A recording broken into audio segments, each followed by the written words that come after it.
आइपुगेको छु। मेरो मामाको दर्शन यहाँ चाहिँ हाम्रो ठुलो माइजू मेरो भान्जी जैसा भाइसो वेलकम मामा कस्तो हेर्छौ है तिम्रो घरमा मैले देखिरहेको छु फोटोमा यो त आउन त म पुरा जाए म यो नाति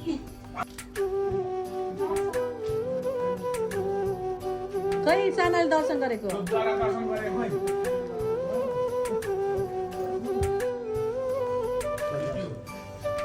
बुवा दर्शन यहाँ चाहिँ हाम्रो बुवा मेरो हजुरबुवा 93 इयर्सको भएको छ। यता चाहिँ हाम्रो सानो माइजू माइजूले स्न्याक्स रेडी गरेको छुँदो रहेछ। अब स्न्याक्स खान आँटेको हामीले। अनि हामीले जाने बेलामा हजुरबुवा र मेरो मामा घरको हजुरबुवा र मामा माइजूहरूसँग केही फोटो र भिडियोहरू लिए। Thank you for watching my video.